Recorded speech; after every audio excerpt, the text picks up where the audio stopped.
How we thank you for this opportunity to worship one more time. How we're so thankful that you are the God that we can seek. That you are the God that answers prayers. That you are the God that believes us. That you are the God that restores us. That you are the God that rejuvenates us. God, my peacemaker and my waymaker. God, I am so unworthy to love a God like you, but you still let me. You still allowed me another day.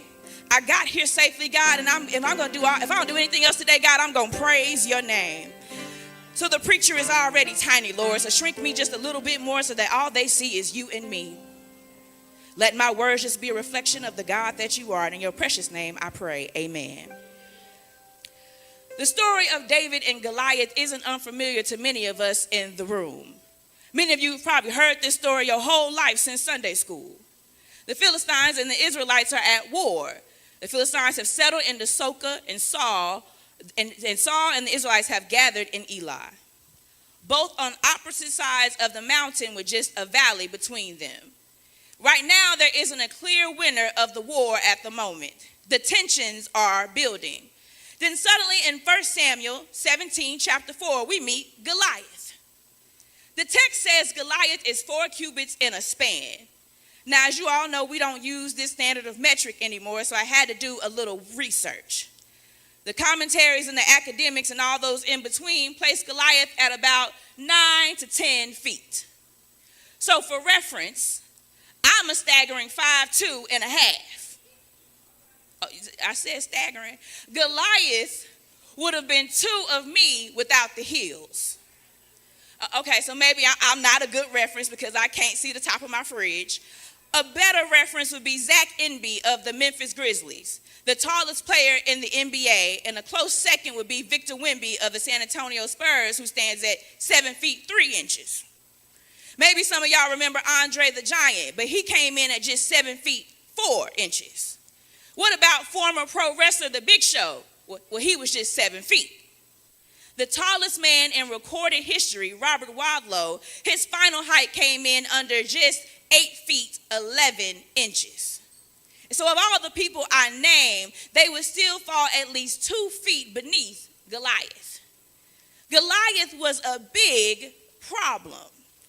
And there's nothing worse than a big problem knowing it's a big problem. There's nothing worse than a problem that knows it can and will consume you. A problem that knows it can surround you. It knows it can take you down with ease and invade all of your thoughts. There's nothing worse than a problem that knows it's living rent-free in your head. And that's Goliath. The Bible calls Goliath a champion, and Oxford defines a champion as a person that has defeated and surpassed all rivals in the competition. So what you're trying to tell me is he's big and he got hands too. And then Goliath, already 9 to 10 feet of pure champion, he is dressed and adorned in this bronze headgear, has an armor of bronze weighing 125 pounds and a spear that weighed 15 pounds by itself. I don't know, God, that seems like the biggest kind of problem. And as you journey through the beginning of the chapter, Goliath is taunting them and calling for a fight because he knows he's a big problem. He's heckling them. He pokes at them. He prods at them. He challenges them. He knows he can turn the tide in this war to the Philistines. He knows he can shift the atmosphere. See, you're laying in the valley, strategizing how to get ahead of the enemy. You're following the directions of the leader. You're working with a team, envisioning the best way to get over the mountain and defeat your enemy. And here goes a big problem. See, for the youth, you're studying every day. You're trying to take your notes. You're working with a study group or a tutor. Your parents know your strengths and weaknesses, and they assess all the best courses of action to take. Yet here comes that one teacher set on making the lives of students difficult, a Goliath. You're entering a new school year. You're embracing the challenges of making new friends and maintaining old ones, balancing your social life with your schoolwork. And here comes a bully, a Goliath. Even as adults, we're trying to stack and save some cash. We're focusing on budgeting and pulling back on the spending. We see the light at the end of the tunnel, and then the engine light comes on. A Goliath. I know it's frustrating to hear that even in the valley, that even in the throes of war, even while you're working towards getting over the mountain, even when you're praying and fasting, even when you're listening to wise counsel, even when you're doing everything you're supposed to do right, a Goliath shows up. The problem that knows it's a problem doesn't care about your wars, your strategies, your valleys. It doesn't care about what you're working towards or what you're working on. It's here to distract you, to intimidate you, and to defeat you. And that's exactly what Goliath is trying to do. He makes Israel forget God has always been on their side. In verse 11, the text says that Saul and the Israelites were dismayed and terrified by Goliath. And I just want to say, Mount Carmel, it's okay to be dismayed and terrified. I share this often when I preach, but I love the Old Testament. Everything and everybody is so human. God feels and God acts on those feelings. People feel and people react on those feelings, sometimes in a good way and sometimes in a not so good way. But throughout the Old Testament, you see how our feelings, God's feelings, and those reactions influence relationship. So if a 10-foot giant with a spear the size of a toddler came into battle, I think God will understand your terror. God could get how in the moment you are dismayed. You weren't expecting a big problem because you were already at war. It's okay to be in the midst of war, hit from another side, plotting in a valley while a gigantic problem falls at your feet and you feel dismayed. It's okay to be terrified of how you will defeat this new Goliath, but Mount Carmel, don't let how you feel in verse 11 cause you to forget who has always shown up for you. See, we're introduced to David for the second time in the Bible, but the first time in this chapter here in verse 12. And he is the youngest son of Jesse. And while 3 of his eldest brothers are at war, and they got some names on them that I won't even try to pronounce because of my accent, David has been tasked with watching the sheep at Bethlehem. Jesse sends David out to the camp with bread and cheese, and I'm sure Jesse wanted him to check on his brothers and probably come back with some reassurance about how they're doing and how the war is going. David leaves the next morning.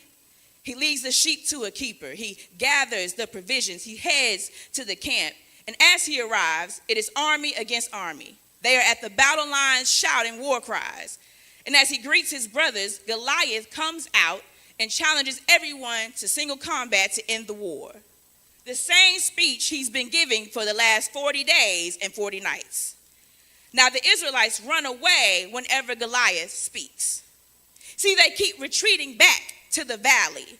They are too afraid to go toe-to-toe with their big problem. They are letting Goliath, the big problem, keep them in the same space. They are letting a big problem tell them that they can't do it. They are letting the appearance of an armor and a spear convince them that they can't get out of this situation. What are you allowing your big problem to keep you from? Are you not applying for your next degree because you're still terrored by the last one? Are you not going for the job because of that one rude employee? Are you not jumping into activities you're interested in because someone at school said it wasn't cool? I'm just wondering, how long we'll let the big problem keep us stagnant? How long will you just stare at the big problem? Yes, you are terrified. Yes, you are dismayed, but you can't stay in the valley. And if you look closely at the text, the Philistines and Israel are still fighting every day. They're still heading to the battle line. They're still shouting the war cry. Israel continues to go fight every day and then retreat when they hear Goliath's threat. Mount Carmel, walk with me. This might not be for one of y'all because y'all are real saved, but how many times are you going to head on down to the battle line just to fight the little battles? How long can you keep dancing around the bigger problem? I mean, I'm real glad you're still heading out there every day. I'm glad the threat of a big problem hasn't stopped you from heading to the battle lines, but friend, how long can you avoid the actual fight? Maybe I'm just preaching to myself this morning, but you're going to keep getting up, getting ready, running towards the battle lines, then right back to the valley you started in because you refuse to address the Goliath in the room. See, the war won't be over until you go toe-to-toe with the champion.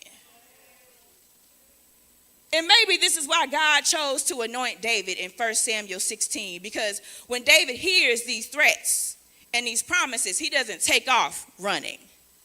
David doesn't start to retreat or return home to his father that is waiting on him. He doesn't choose to do the safe thing.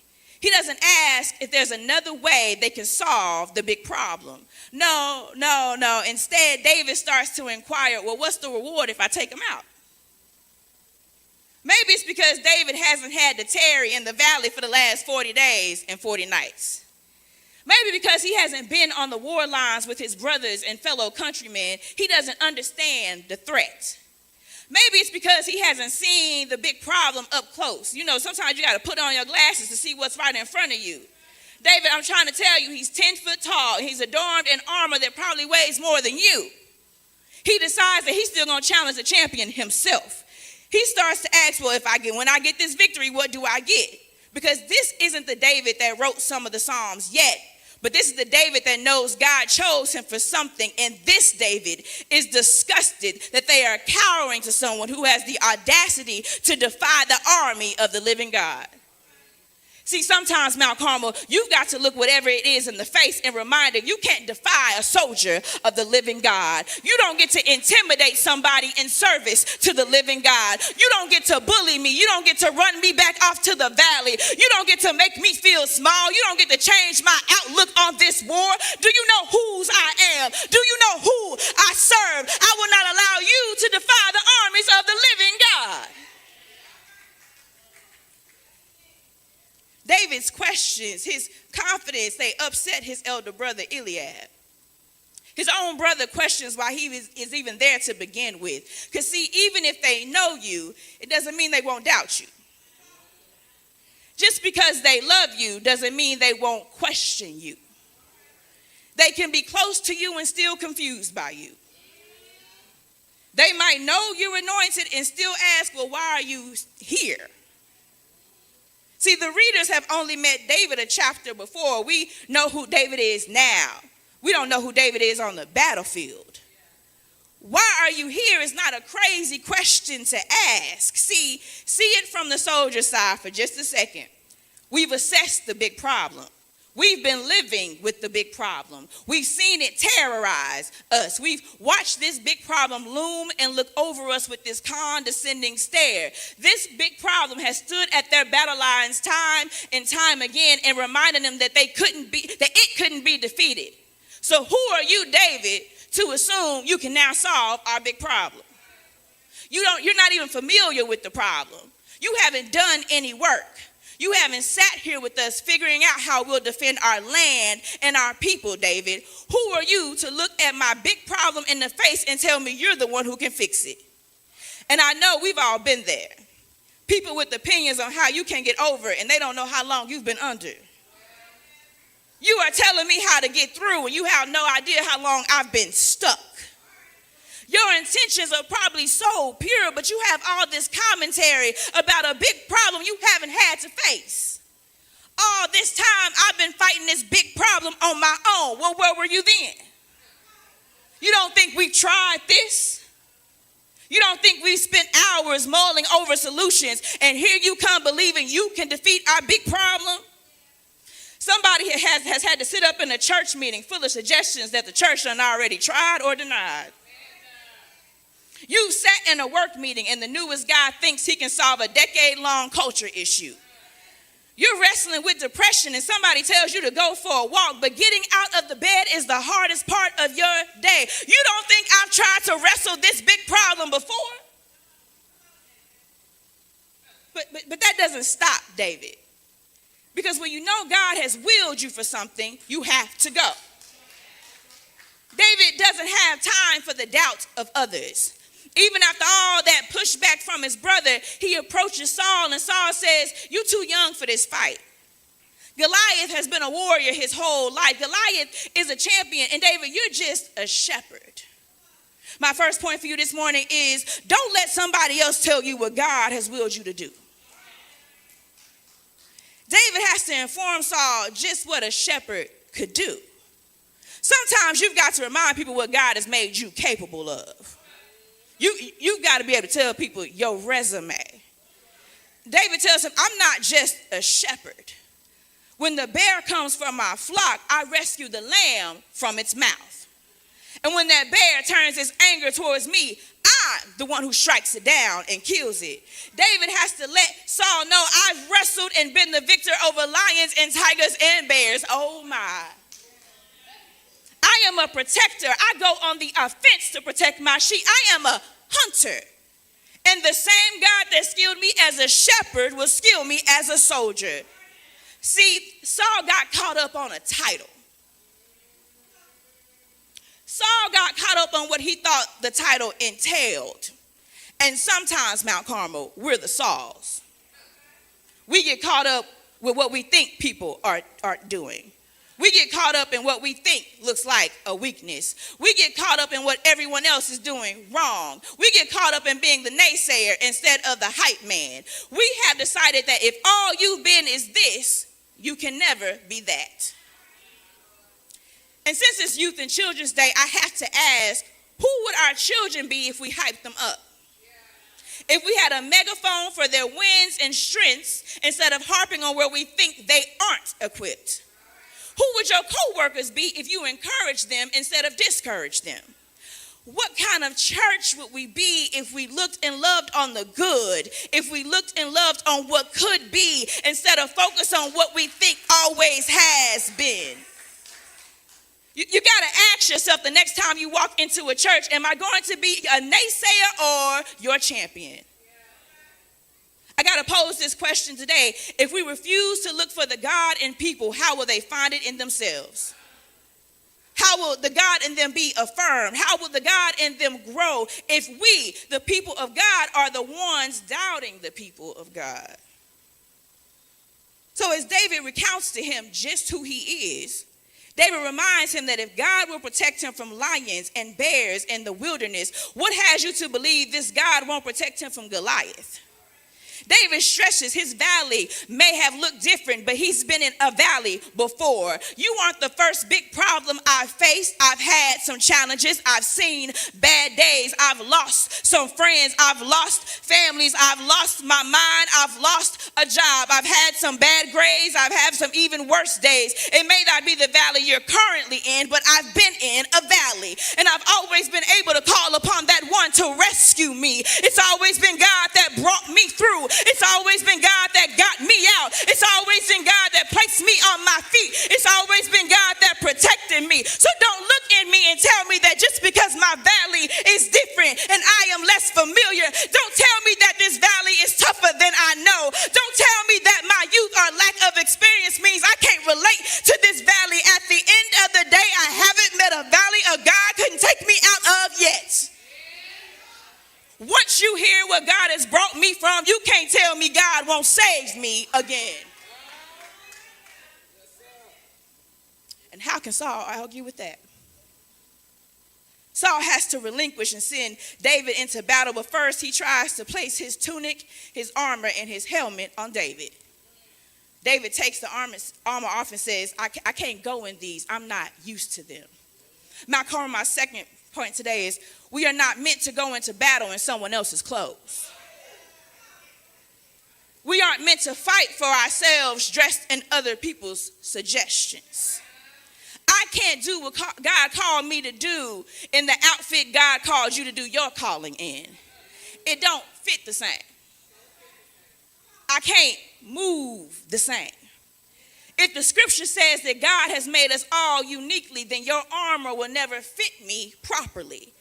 In fact, you'll be hindering me on this journey if you don't let me wear me. I shared in ordination class months ago that even as a preacher's kid, it took me a long, long time to get baptized. I thought I had to wear an outfit that wasn't for me. I thought I had to put on my daddy's armor. I thought I had to put on my big mama's big hats. I thought we all had to wear the same armor for God to use us. And this expectation kept me from accepting my call. It kept me from a relationship with God who was and still is very happy with my tutu skirts and my high heels. We're stifling folks when we can't see that how they showed up and what they had on is exactly how God wanted to use them. They are in the outfit adorned just for them. We are interfering with the work of God when we send folks back to change into our armor, our outfits, our expectations. You need to sound like this. You need to walk like this. You need to dress like this. You need to worship like this. You need to pray like this. It's not that your armor doesn't look good on you. It just don't fit me well. That's the armor that got you through. But I need the one that God specifically created for me. Every day when we look over our youth and children, we want to see carbon copies of us. We want them to be who we think they should be. We have an idea of how they should behave and perform, and we are shocked when it doesn't fit them. We can't keep sending our kids out into the world in outfits that just don't fit them. We can't send them out to be their best selves and expectations not meant for them. We've got to let them adorn themselves in the armor God fixed for them. It might look silly to you. It may be too new school for some of us. But maybe when we let them find their own armor, we'll start to find ours too. We can finally get rid of generational expectations of adornment and find out what God wants us to wear into battle. So David pulls up to the fight with a sling and 5 stones. To outsiders, he looked so ill prepared. To the bystanders on the battle lines, I'm sure everyone was confused. We've got javelins. We've got helmets. We've got real weaponry. We've been training and strategizing for 40 days and 40 nights. Why is this little boy out here with a slingshot and a stone? Even Goliath is disgusted and offended. You've come out here with the tools to battle a dog, he says. You still think you're in the wilderness with your sheep, with your lamb. And I don't know about y'all, but I don't like being underestimated either. That probably would have riled me up too. But Goliath only saw a young shepherd. Goliath only saw his height advantage. Goliath probably saw the other Israelites doubting David too. Goliath only saw a slingshot and a stone. The big problem only saw what he thought were small solutions. So Goliath charges at David, and I have to use my sanctified imagination to envision that as he sees David running towards him, he just knows this will be an easy victory. He just knows he's got this. There's probably a grin on his face as he predicts David's fatality. But as David runs towards the battle lines, he pulls out a stone and he hurls it at Goliath, and it hits Goliath dead in the forehead. David is the victor. And I want you to take from this verse 50 is that it says there was no sword in David's hand. All he had was a sling and a stone. There was no sword in David's hands. David showed up to battle without the one thing that they probably need in war. That's why you've got to set aside everybody else's expectations. You can't put on somebody else's armor. You can't be bothered worrying about how they expect you to show up in the fight because there was no sword in David's hands. Mount Carmel, the last point I'm leaving you with today, God can use whatever is in your hands to defeat the big problem. You're afraid to go into battle because they have javelins, they have spears, they've got arrows, they've got helmets and an armor, they've got swords. But what you have to remember and what they can't see is God is out there with you. Your Goliath is underestimating what God can do with whatever is in your hands. Tell Goliath, you can come at me head first. You can threaten me in the valley all you need to. But what you thought I lacked, God made up for in abundance. What you thought I didn't have, God made sure I had more of. What seems like the beginning of my defeat, God made it your ending. Sometimes you got to look that problem in the face, that enemy, that Goliath, and sometimes even yourself, and remind that God can use whatever is in your hands. And maybe somebody in here has been on the battlefield for a while. The big problem has been looking and looming over you for much longer than 40 days and 40 nights. The enemy has did everything it needs to win the battle, and it looks like you're more ill-equipped. You look at me in the face and saying, Reverend, it sounds good, but all I've got in my hands is a broken smile that don't look so good anymore. All I've got is $20 and rent was due 3 days ago. All I've got in my hands